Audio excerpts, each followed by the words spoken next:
You are watching Grace Television.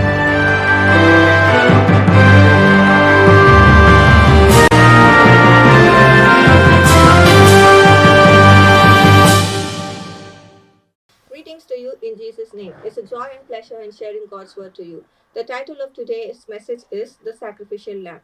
Yes, we see the sacrificial lamb as Jesus Christ. He is both as the lion, the king, and also the sacrificial lamb. He is soft hearted as a lamb and also very strong as a lion. That's why the Bible tells that he's a sacrificial lamb and he's compared to a lamb. And also, he sees us as his own lambs, okay? Because he gave his own life for us. Voluntarily, he gave his own life for us. How the lamb is taken to the slaughter, it has no way. It cannot do anything. It's helpless. But in the case of Jesus, he was able to escape from it. He was able to stop everything, every torture, every pain, every suffering from happening to him. But he didn't do that. He himself became a sacrificial lamb of his own choice because he wants us to be good. He wants us to be blessed. He wants us to be saved. He wants us to have a joyful and peaceful life. Psalm chapter 23, verse 1. That is why the psalmist David also says that the Lord is my shepherd, I shall not want. So, even David himself, he compares us as sheep to God. Okay, God is our shepherd.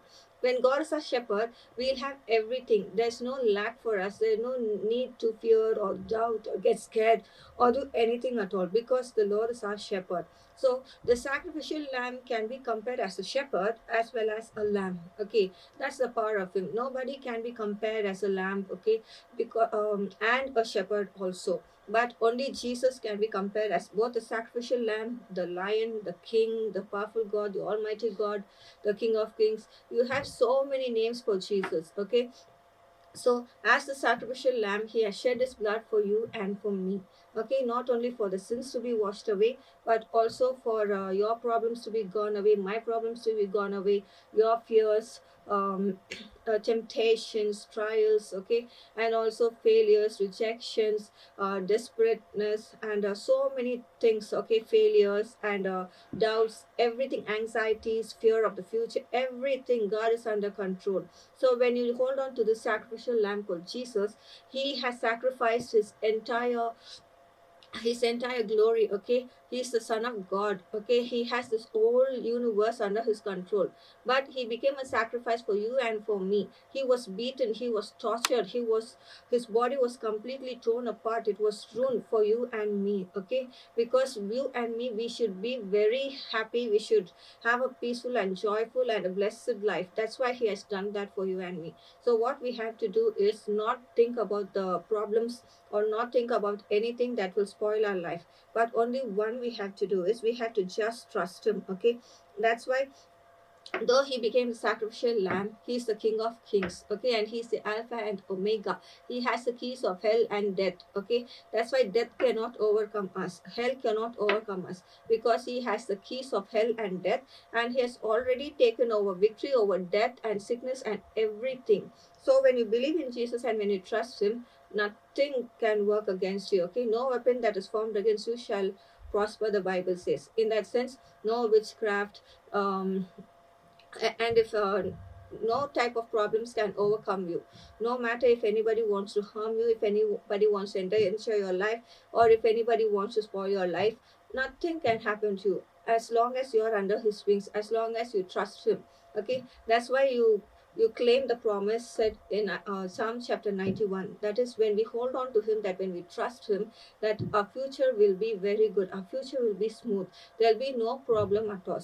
So you please trust God, trust Jesus, and believe him, and he will surely completely fulfill all your desires, all your needs. He is also known as the author and finisher of our faith. So when you trust him and when you believe him, what and all you ask in his name, that will be given to you. Okay, not only for the present needs, but also for the future needs. Okay, so even the future, whatever you need, even in the present, whatever you need, it will be granted by God. So you need not worry about everything, because Jesus became the sacrificial lamb for you and me, to fulfill all our needs, to fulfill all our desires, to take away all the need, all the fears, to take away all the fears and the troubles in our life. Okay, that's why just do one thing, just believe God, and He will give you the strength, just as He gave David. David was a very weak man, he was a shepherd. Okay, he was taking care of the sheep. Okay, even then, when the lion came and when the bear came, he was given strength. And even he was given strength to face Goliath, and he was given strength to face so many of his enemies, and he won each and every battle because he trusted the sacrificial lamb, that is Jesus Christ. He trusted God, and God gave him the strength to withstand each and every battle. Okay, First Corinthians chapter 10 verse 13. Let me read it out for you. There has no temptation taken you, but such as is common to man. But God is faithful, who will not suffer you to be tempted above that you are able, but will with the temptation also make a way to escape, that you may be able to bear it. This is God's word. Okay, this is God's promise. So if you have any problems that you are unable to bear, God is able to carry you in His wings. Okay, God is able to lead you. God is able to guide you. God is able to let you through each and every problem that you have. You don't need to worry how you will face tomorrow, how you will be going on in life, what your life will become, what your future will become, and what how you will be getting married, or how you will get a job, or how you will get settled, or how you will get that course, or how you will be joining into that particular company or something. Okay, so you need not worry about anything. Though you have many problems and though you have many fears, you already have to give those fears, and you have to leave those fears into the hands of God, and He will guide you through. Because when we have problems, God will never let us be ashamed. Okay? He will never let us to struggle in that water that is sinking mud, and also He will never get us to struggle in that muddled waters, and He will never let us sink. But He will show us a way. He will make a way through all these problems, all these storms, and He will take us and bring us and make us stand on solid ground. So, what you have to do is, don't get scared of any problem, don't get scared of any worry or any fear of anything or any problem, even if it's mental torture or any type of disturbances or any type of failures or rejections. You have to have a bold heart. If you are unable to have a bold heart, just trust Jesus. Even if you have a bold heart, trust Jesus, and He will make you even bold, even more strong. Because the sacrificial lamb is not only a lamb, but it's also a lion. So when you surrender yourself to God, He will strengthen you and make you bold as a lion. So, my friends, what I'm trying to say is, let all your fears of the future, of the present, and don't think about the past or what and what happened in the past, because that is the past. You cannot do anything about the past, but you can change your future and your present if you trust God and if you believe Him. All your fears, your doubts, your worries, your anxieties will be washed away only if you believe and trust Jesus.